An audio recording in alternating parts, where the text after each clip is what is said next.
Hello, everyone, and welcome back to Shock Talk. Glad you could be with us today. We're going to take a little break from the truck stuff and talk about some car stuff for a little bit. So we brought a special guest back who's more of an expert with car stuff. We got Ryan with us today. We got Junior over here. Everybody's fired up to talk about car stuff. I wouldn't say any of us are experts because that puts us on the spot, right? Thank you. Yeah, like you're going to definitely get an expert in the comment section saying, hey, these clowns are not experts. Yeah, well, you know. So we know a little bit. Yeah. We know a little bit, right? Yeah. I've sold some shocks. Yeah. I was going to say, no expert, but in 2 weeks, I've been here for 7 years. Good Oh, for you, man. man. 7 years. You've definitely sold some shocks if you've been here sold some 7 shocks. years. I remember, want to go back to that? No, let's not go back Okay. to that. You did that on the last episode he was with us. He I was remember. so popular on the episode, the Terrasport episode, we had to have him back. Yeah, And folks I just can't appreciate get it. enough of Ryan, so we I had am- him back. I am the car guy. So, you're the car guy. One of the questions we get asked a lot at shows is, you guys have this, B4, B6, B8. What's the difference? You know, what is the right one for my car? So maybe let's kind of help folks through that question so that when they do address us at a show, they're not asking what's right for my car, but, you know, do you have it in stock instead of having to explain that. So let's start with B4. What is that? B4 is our OE replacement line. Mm-hmm. And so it is not, perhaps I would say, as sexy as a lot of the product. Mm-hmm. But truthfully, we have to, if we're going to talk our car products and our car line, you have to start at B4. Right. Because it is that, it's that much better, I would say, than most products on the market. And we start with such a better replacement product that we then use all the other components on our performance product. Right. So even though it's our entry-level product, it's 3 or 4 steps above what some of our competitors call entry-level. Exactly. Right. And so it's produced and manufactured on the same production lines that make all of our performance product, because those same lines make all of our replacement product and supply all of our OE manufacturers. And so it is, as you can see here, this is a good example. It is a black shock, To blend in with the undercar. Yep. Exactly. It's meant to duplicate the look of your OE car, However, depending on your year, make, model, whatever it is, if it's not a Mercedes, it's not an Audi or a Volkswagen that we're per se on that vehicle, you're actually buying a superior replacement product than probably whatever came on your vehicle.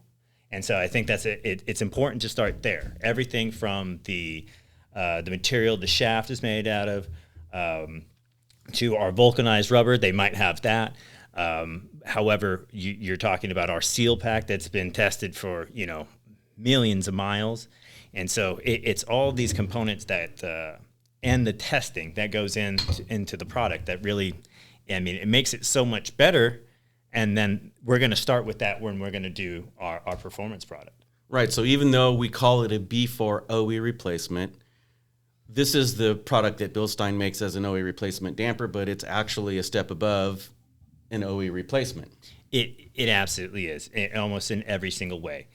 If you're going to think about it, we manufacture shocks for top tier customers, Porsche, Mercedes, some of the best cars in the world, and yet you can put the same Best driving cars in the world. Yeah, I would say Not the most reliable cars in the world. No one said that. No one said that. But if you're gonna, if you've got deep pockets, there's a good possibility you're gonna be purchasing something from that genre, right? Mm-hmm.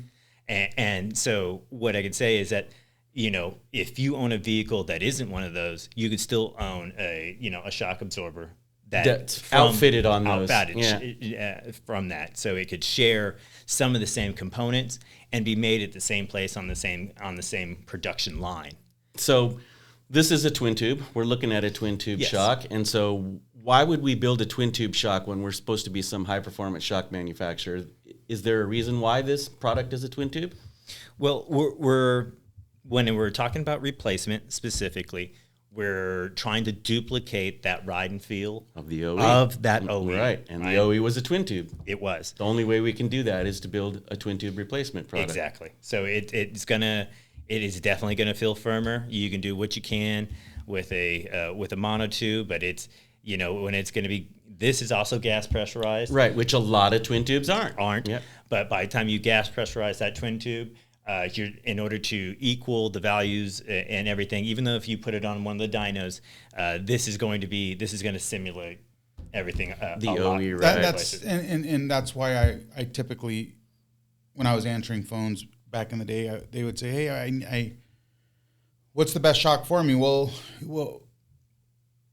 after qualifying what their needs were, I would tell them that the B4 line is typically about 10% sportier than what the OEs felt like when it was new. Right.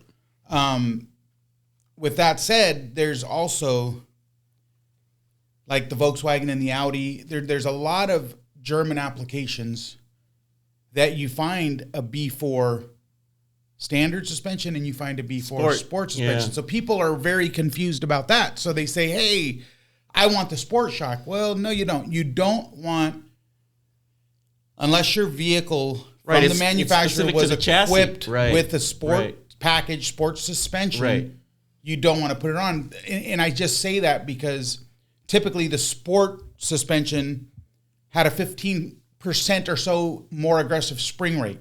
Right. So to put a sport damper on a standard car, you'd feel a bit overdamped, undersprung, throw off the and tuning. vice versa. So if you're trying to soften your vehicle up with a standard damper onto a sport suspension, now you're feeling a bit oversprung and underdamped. So there could be some dimensional differences as well. I never found that it was as much dimensional. Mostly valving. Mostly damping. Right. So you really want to stick to that characteristic. Now, what I have often referred to is guys that say have a Passat, the least sporty German car in the world. But there's tons of communities out there that want to make them sporty. Yeah. So they'll say, hey, I have a set of HR springs. Well, knowing, I'm not an expert, but knowing that Eibach, HR, Vogelin, all these guys tend to go 10 to 15% heavier in spring rate, I always say, let's move to the sport damper if you already have springs, even if it's not on a sport from the OE sport chassis. I agree. That sound, qualifying the customer with their product is the best way, right? So the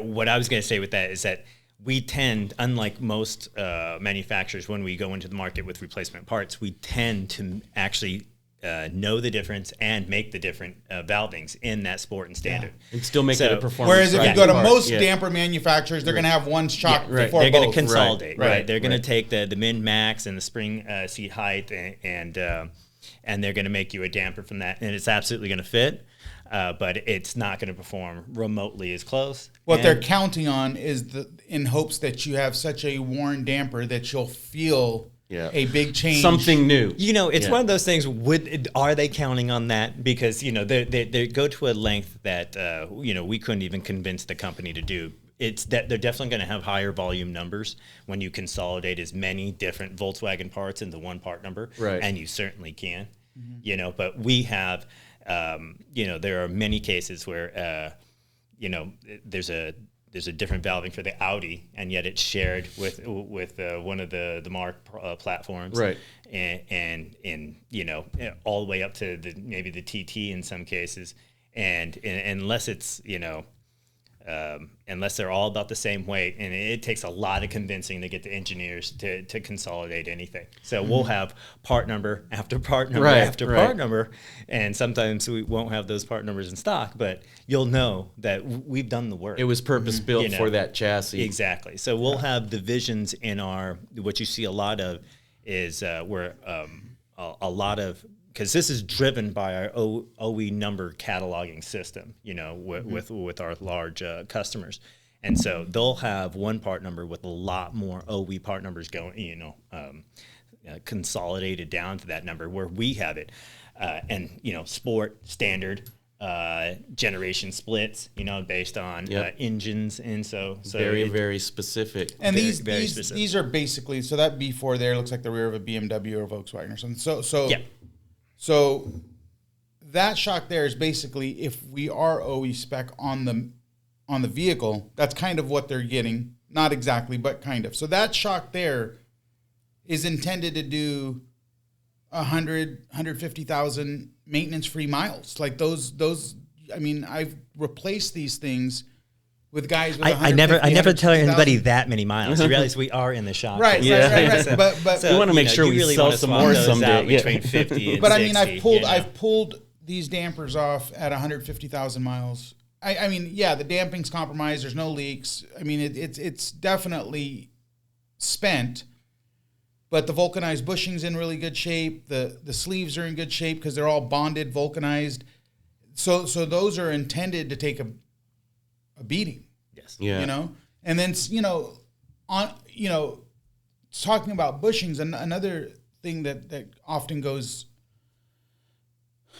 unnoticed is the fact that, why do you guys have an AMG specific shock or an M specific shock? And here's the reason. Like, for instance, let's just call it an E90. Yeah. Okay. Very popular chassis. Very popular. We're seeing. I could say that we're seeing on the end of our replacement. That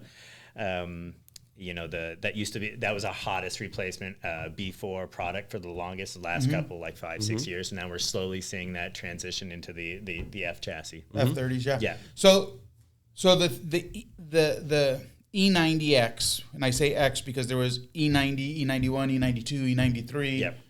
So when you take let's say a thrust arm from an M car, the bushing durometer in these arms are quite a bit different, firmer than the standard, than what you're going to find in a standard. And we do the same. E90. Yeah. And that's kind of what you would expect the damper to follow, right? Yep. So when people say, "Hey, why is the M car different? Why can't I just put this on my car?" Well, yeah, I mean theoretically you can. But it's just like we do so much research into everything that's around the suspension and not just the damper. So if you have higher durometer bushings in your trailing arms, in your thrust arms, in your lower control arms, you want to have a little bit more damping because those bushings have less deflection than what a standard rubber grommet has. Right. So if you put this damper, this M damper on something that all those bushings don't have that durometer, again, it's like it just doesn't match, right? You've thrown off the tuning. Yep. So that's our goal, is to match what the manufacturers do in the way of performance. Yep. And it's so funny that you mentioned like the E99X. There are just so many variants on that chassis. It's crazy. It makes cataloging all the same, but yet so different. So And we get emails from the customers saying like, hey, like this person says all of these part numbers fit. It take this one shock. Why doesn't yours? And it's, it really is, the recipe there that when you take something to that nth degree, and I say it's replacement product. Right. We're not saying this is a performance product, or we're not the OE supplier of the car.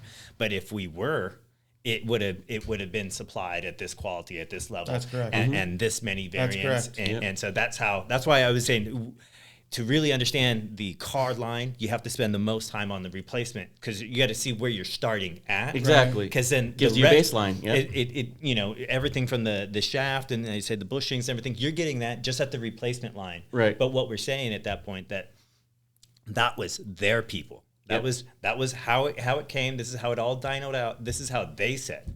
Yeah. And so then before you go into yellow shocks, right? So you have the high quality construction, from every component. If it was a salad, this is a farm to table. Exactly. This is the highest. Yeah, quality. let's move on from the salad. Yeah. Jesus Christ.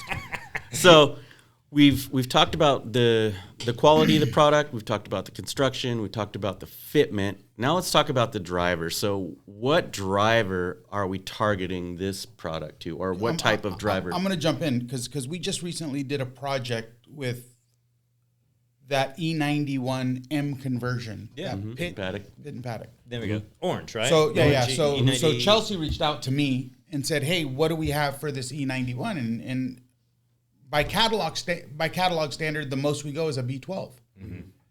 And there's a reason for that. So I've been getting emails since this Pit and Paddock car came out, and they're like, "Oh, how come I can't find this Club Sport kit for my E91? I really want it." No, you don't. No, you don't, because you have to do so much more around it. That's what I explained to Chelsea. I'm like, we don't catalog this part, but this will plug and play as long as they do every other M control Follow arm the and recipe, everything. yeah. Because you want the stability and the chassis firmness to match everything about the car. You don't just put a Club Sport kit on a trailing arm from a 328i and expect that chassis is going to be able to keep up with the dampers, vice versa. Yeah. Right? So I think Chelsea was a bit taken when she's like, "Are you sure this is going to work?" I'm like, "I'm 100% sure it's going to work." They were changing. They were going to that nth degree. Yeah. And the product is going to match. Every trailing that, arm, every for sure. thrust arm, everything was M-Car, right? So you have the rigidity in all those rubber grommets and components that if you drive that E91 M-Car to its limits, the chassis stability will keep up with the damper stability. Yeah, it all matches. Mm-hmm. Whereas when you mix match it and you throw a Club Sport kit just to lower your vehicle on a standard E91, run-of-the-mill E91. On soft bushings. Yeah. And then you see it all. We see it all the time. Like, we've all seen, whether it be, I was young once, and so all of a sudden you're replacing, those trailing arm bushings, right? And everything's fine with your dampers and everything else, but nothing, it's not all working seamlessly. Right. And this is why this is the big confusion part. I talked to the guys at Pit and Paddock, and they're like, "This thing drives phenomenal." I'm like, "Great, that's awesome." You talk to a guy with a Club Sport kit that throws a Club Sport kit on an E90 335 IS, and they're like, "I can't drive this car." Right. No. They didn't follow the recipe. Right? Yeah. You don't follow the recipe. You're taking the car's suspension to a level where it's not comfortable because the dampers feel confident. Yep. Right. But the chassis doesn't feel confident. Yeah. You see what I'm saying? Yeah. So that's really hard to convey specifically, through a marketing ad. Yeah, 100%. I often feel bad for marketing to be like, that's why a lot of it's romantic and the rest of sort of things, because it's going to be so detail driven that, especially when you get to that Club Sport level, Evo R Club Sport level. It's all relevant. That that it's from our account. That's full race. Mm-hmm. That's not going to be streetable and explain. How many times have you had that conversation about, I want to drive it on the street. There's a multitude of other products that are available, and work out that ratio. But you don't start at this is our full race suspension. Right. yeah, that's why I would rather have a Porsche 911 Turbo S rather than a GT3 RS. The 911 Turbo S is faster and it's more compliant. Yes. The GT3 RS is slower. It is a race car. But it's a race car. Yeah.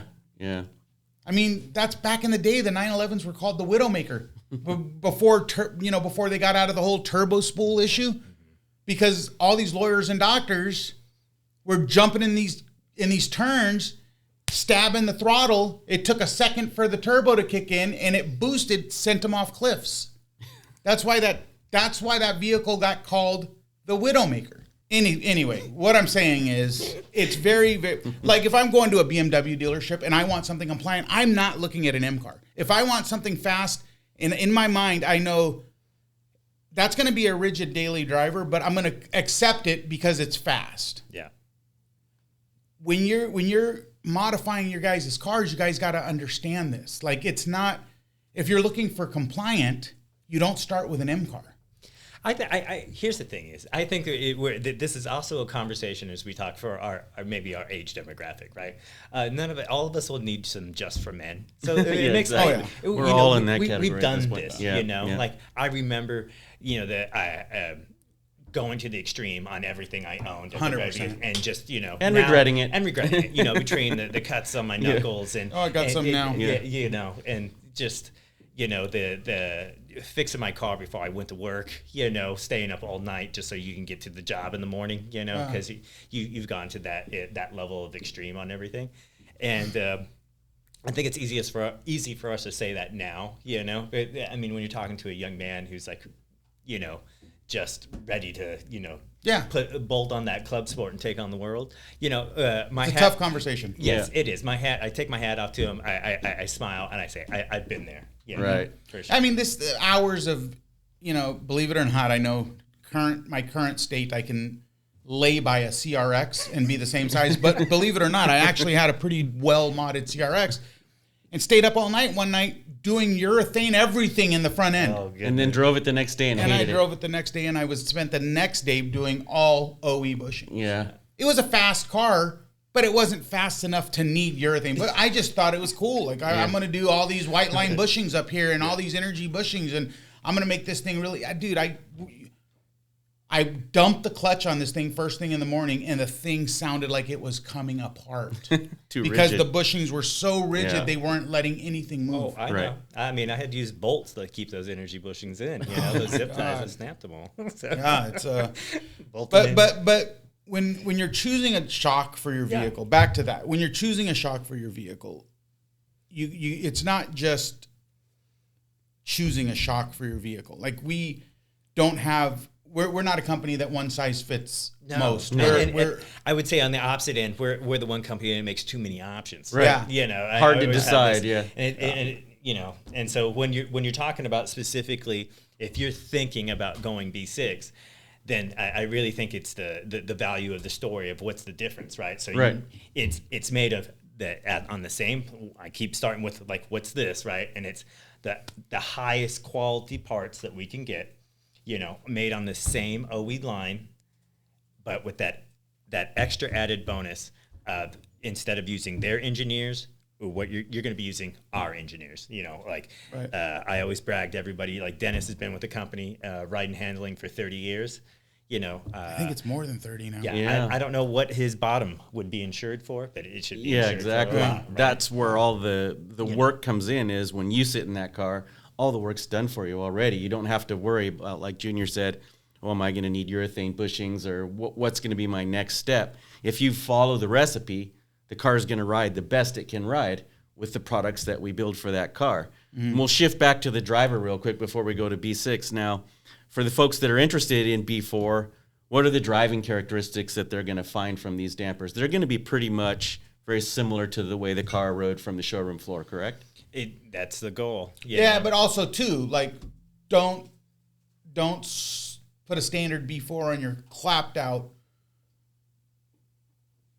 GTI that all the other bushings are blown out and expect it to make miracles, right? Right. Like there's more to it. That's what Correct. I like to tell people. There's more to a suspension. But the than just a dampening or damper. ride characteristics are tuned around that OE Right. feel. If your car has everything and else, up to understand snuff. that springs fatigue too. Like, Right. we're not springs. They don't. Say your GTI has a 220 pound rate. It's always going to be a 220 pound rate, regardless of how clapped out it is. But your springs can fatigue, and they can collapse, and they can stop working. It's just like what I tell people is open up that Bic pen, take that spring out, and just sit there and push it and see how hot that thing gets. Oh yeah, yeah. See how hot it gets. Like, you can only go through so many heat cycles on something and expect it to still be as compliant as it was the day you bought it. It changes the metallurgy at some point. I always think like we're so spoiled on out here on the West Coast, because when you tell somebody, you're like, oh, like a coil just broke.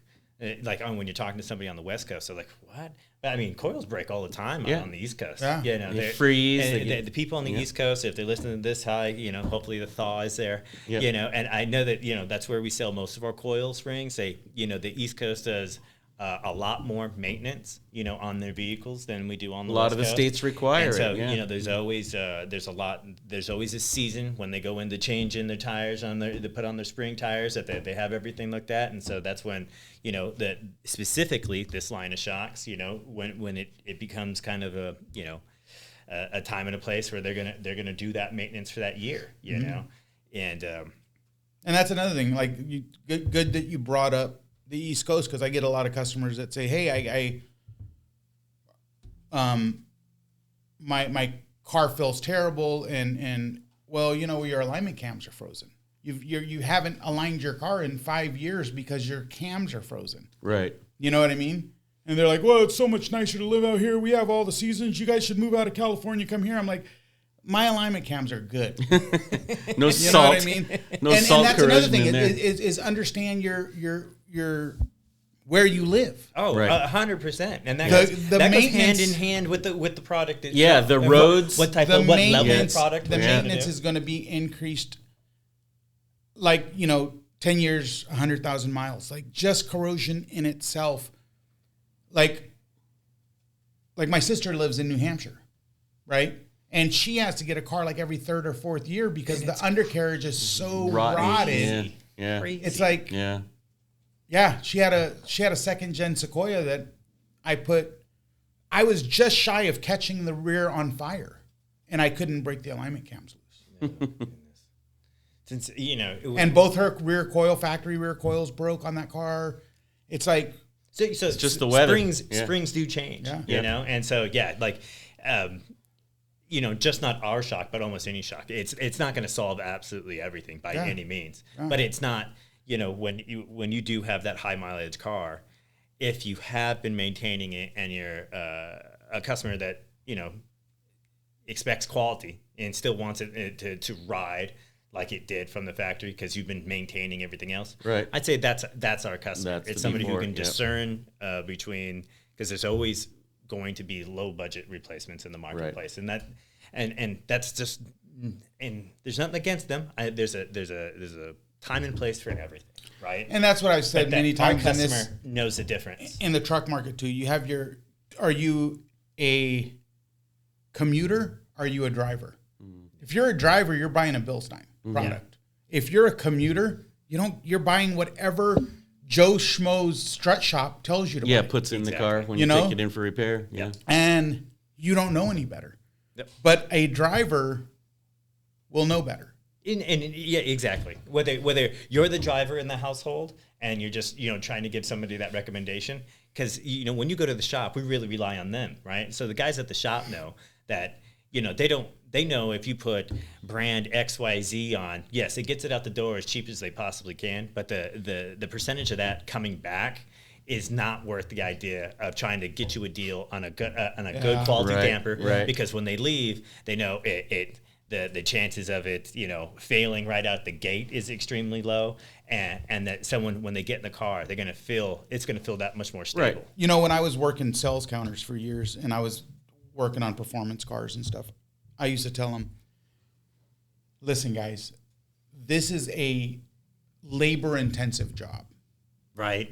So labor intensive. So a lot of these, even nowadays, are even more labor-intensive. So I don't want to charge you 3 hours a corner in the front to put on a $60 strut. Mm-hmm. You know what I mean? Because chances are that $60 strut, you're going to be paying labor again to pull it out. Yep. Mm-hmm. So there's a lot of jobs like that. But that's a hard sell, right? Yeah. Like, I feel bad for the counter guy, and especially at times are tough right now, for everybody. But it's the way it's delivered. I also think it's the way it's delivered. Like bushings, like you figure any bushing you buy in a front suspension, the bushing's $1 to get there's $1,000. Yeah. You see what I'm saying? Yeah. So Yeah. it's Might as like, well do it right. I don't want to put an anchor hawking bushing that I could buy from Wabco for 79 cents. I would rather do a OE or a Limforder, or let's do a quality bushing that we know is going to get you back another 100,000 miles. Yeah. That's the key. That's the key, guys. I mean, especially if you're not doing your own work. These are labor-intensive jobs. The average guy putting two struts and rear, like a set of 4 struts in, that's kind of $1,000 job, no matter how you look at it by the time you align it. And it's like the cost of the part is such a small insignificant compared amount, to the labor it takes to do it. It's to buy it once, cry it once. If it's 6 months down the line, most parts fail within if you have a good shock, it's going to last you, years. But most replacement parts fail within the first 6 months. Mm-hmm. Yeah. And If so it's an you air wanna- filter, buy the $3 air filter because that's just popping forth. Well, not on some. Those are even getting worse. E90X specifically. There was a time we talked batteries are easy. Not anymore. Not anymore. The regular maintenance is, I mean, if it comes with And now, with an like, alternator or a battery, it's now gonna be it's difficult. like you pay $290 for a battery, and not even like a bitchin' battery, yeah. just a replacement battery. You pay $300, and then you have to go to the dealership and get it coated. Yeah. Otherwise, it dies in a year. Yeah. Anyhow, I know. with labor-intensive jobs, I can feel the gray hair. Yeah, it's with coming back, labor-intensive yeah. jobs, you should always go with Superior Parts if you're not doing the labor yourself. If you're doing the labor yourself, have at it. But folks out there that still require, a talented technician to do their stuff that charges what they're worth, put premium parts on it. Yeah. Yes. At least so his work doesn't have to be redone. Yeah, put premium parts on there, because then if you want to keep a good relationship with a mechanic, use premium parts, because it's a hard conversation for that mechanic to have when you come back and you say that shock's leaking, but you chose the $49 shock, so I'm going to have to charge you to go back into it. Yeah. You know what I mean? Like, give them the benefit of the doubt. They know what they're doing. They know quality parts, and they know how much work it takes. And on to something else about the East Coast. Strut bearings. When you're in, is it Middle America? Southeast? So you're in places like Houston. Bearings there are the number one failure point of every vehicle, whether it's hub bearings, idler bearings, Heat and dust. pulleys. Yeah. So that humidity gets into bearings and they fail prematurely. Yeah. So Change strut that hats, stuff out. when you're hearing noise in the summertime, Yeah. your strut hat probably is when you're hearing every time you turn the wheel, it pivots that strut bearing, and you hear noise. If you haven't addressed your top mounts on any kind of strut like this, that mounts into a steering knuckle, or one like that bolts into a steering knuckle, there's a bearing in the top hat that rotates this assembly, right? Otherwise, it wouldn't rotate. Yep. That bearing in heavy humidity, they just burn out. They wear out much faster. Well, since you had this picked up here, Yeah. let's talk about these bright yellow shocks that Bilstein's been famous for about 80 years now. So this is B6. This is What's going on with this? of our replacement products. This is our I'd say our most popular, best not only value but best performing. It's the performance upgrade from B4. It is, and it serves, what we're saying about that product is that not only that we've decided that we're going to put that on a car, and I'd like to, start there with the idea of how much labor and how much time that is to find that vehicle. Find that exact vehicle, not something close to it, not something that's around the way. We find each individual Around the way, girl. Yeah. We find each individual car, and then it goes around a track. It gets This is driven for design and cataloging and all that kind of stuff. well, to set that whatever those new values, and that's the most important thing, those new valving values in that damper. So, I mean, if these two were identical, sitting right next to each other, Right. we would say that this is what, if let's say this one looks like it's also a Volkswagen with that dent, right? What we're saying, and this is what Volkswagen said it should operate as, and how it should feel on the road. And when it's in yellow, we're saying our professionals say that's how it should feel. Right. And I just I stand behind it. The guys that they've done OE testing for large manufacturers, and now they know the recipe. So it's not just a matter of like, I stare at all the valvings when I do all the cataloging, and we put together, basically large lists of all these things, so I can see the changes in the damper and at the different rates at 13 meters per second, 26, and at 52. I could see the differences, and it's 0.52. Yeah, 0.52. 0.52. Yeah. I don't want people to say you guys measure at 52 meters a second. So if we were to pick out Holy a smokes. major My bad. difference is This one, we're trying to match the OE ride characteristics. This one, we're letting our engineers say, this is the way Bilstein would make this car drive if we could have it our way. Yep. So B6 installed on the vehicle, right. And that's. I mean, we were just talking about how much time it takes to install shocks on a vehicle these days. You only imagine. So the company is eating that cost for the on and off 50 times or whatever to get the valving right. I was looking at the number of individual applications. There's over 650 different applications in North America. And that spreads across multiple generations. So when you say BMW 328i, that would come across, that only counts as one, and yet you'd have how many generations of it? Right. So we have a lot of fitments, and you can only imagine how many cars over the years. And we do this in Germany every single day, that someone is taking apart a vehicle, putting on yellow shocks, and then someone's driving it, and someone's making the changes, and someone is doing this every single day, working on in the order tuning. to create the value in that. And it's only $10 to $15 more on average than the black shock. So this would be let's call it our second level performance upgrade. Yeah, and it sounds like a small. To me, I'm passionate about it, is because it's just like yes, it fits in the exact same spot, and it's going to do the exact same thing.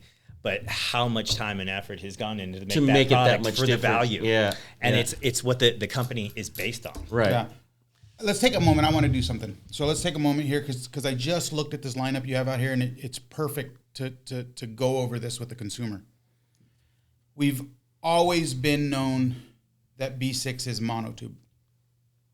It's not anymore. So with the demands of the automotive industry and technologies that have come out, we've had to shy away from that as a blanket, as a mantra. Right. Yeah. So, for instance, this is a twin tube damper. Plus B6, the technology in twin tubes is Damn-matic. much better. Yeah. So this is probably for a Volkswagen current, like Volkswagen GTI, which is plug and play with the OEM computers. Plug and play with the OE computers. But it's a twin tube. So I want to discuss how to tell the difference. So if you see anything welded to a body, that's a twin tube shock.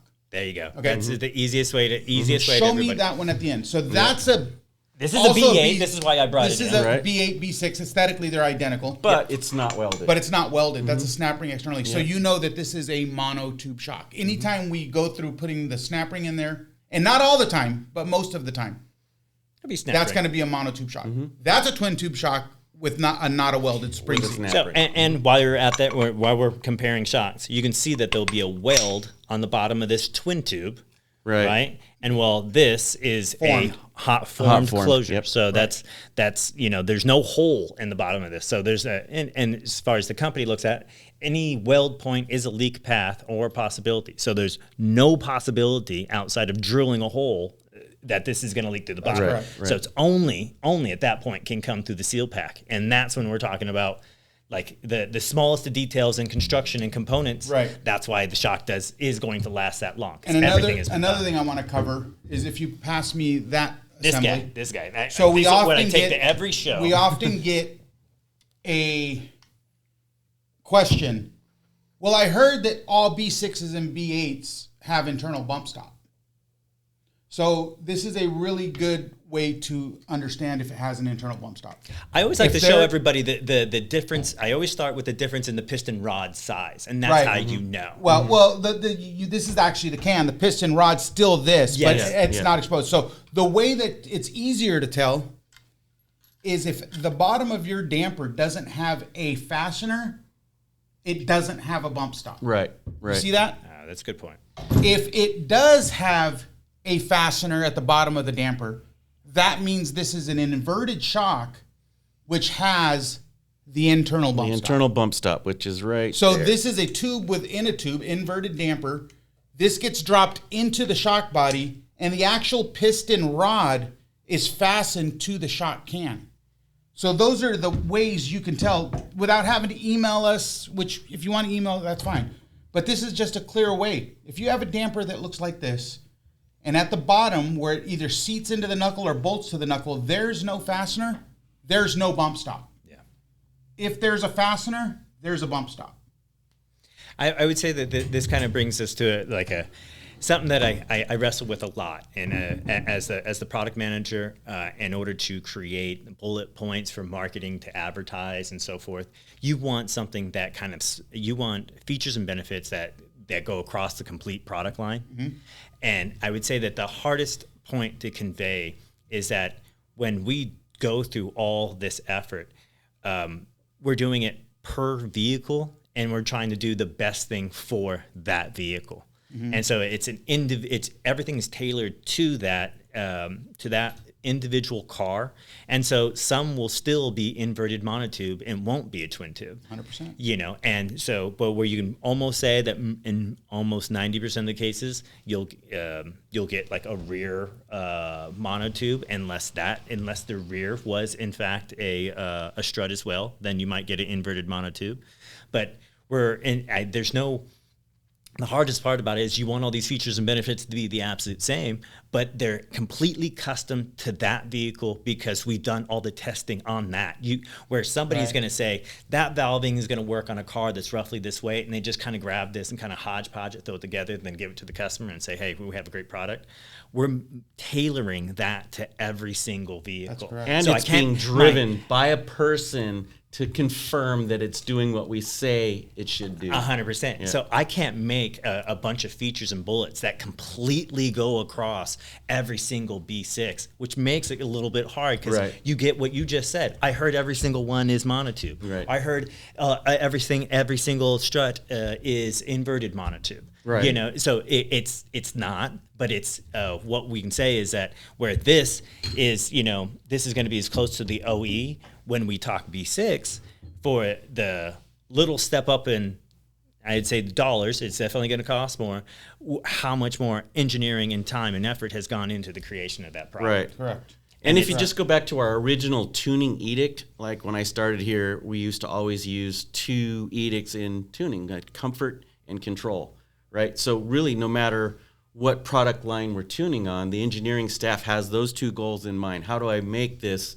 And it's related to the car's chassis as well. Yeah. If you're working on a sports car, there's going to be a conflict between comfort and control. We need to go fast, so we need more control. It's an often very misused. Those are misused words like stiff, firm. Right. These are misused words. It's like like we make dampers for a Crown Vic. Mm-hmm.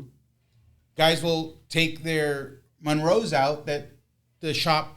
And they'll want Bilsteins because we heard the Bilsteins are better. Well, they're better for a lot of people. They're better for the CHP car that's chasing you. Yeah. Right. Right? They might not be better for the one because it offers so much more control. Right.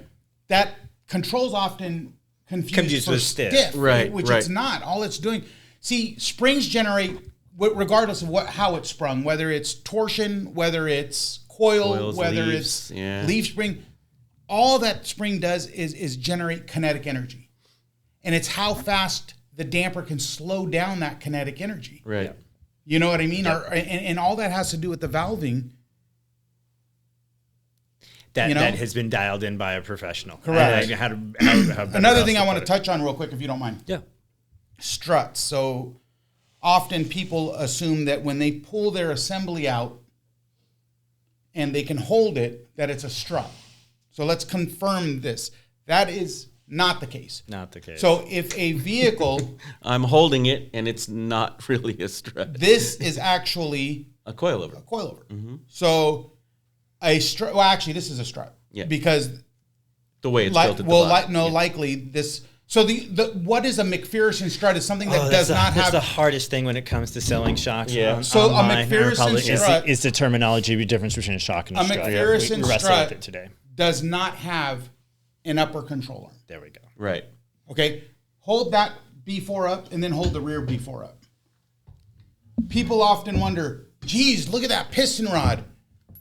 They indicate the size of the piston rod with quality. So it's not. So that piston rod is there because it's much larger because it's a McPherson strut and it's a load bearing. Yeah, lateral stability is involved. Right. So that strut's load bearing. So people that think they could just put a 14 mil piston rod in the front and fabricate their own stuff on a actual McPherson strut style suspension is absolutely wrong, because that 14 mil piston rod will not take cannot take the bearing load that 18 mil piston rod will take. Right.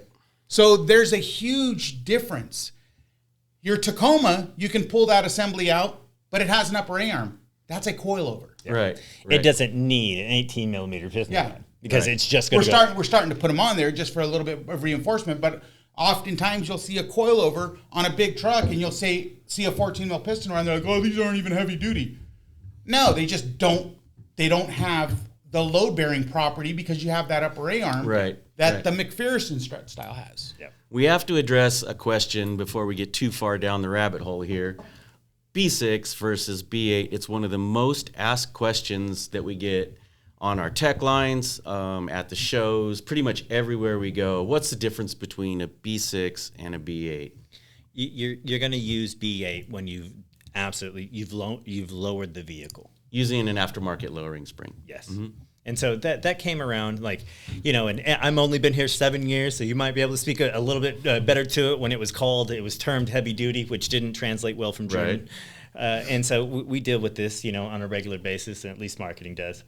But essentially, a long time ago, when you used an aftermarket coil or people were cutting them, there was a point where you went to jack up the vehicle, the springs could literally fall out of it, right? So you didn't need that much travel in the shock. Right. You're right. And it didn't, typically people aren't unloading it and they're not jumping it. But in the rare case, then it was opening itself up to shuffling that spring in the day, when it compressed back you down. mentioned my age and my tenure at the company, so I might as well speak to that. But in the early days on Techline, and this was before B8, you get a customer that calls in and says, I took my car to the tire shop, and what's a tire shop do? They lift it up and they change the tires. Well, if they let the suspension droop, the springs came unhinged from the buckets, and then when they set the car back down, they weren't clocked right.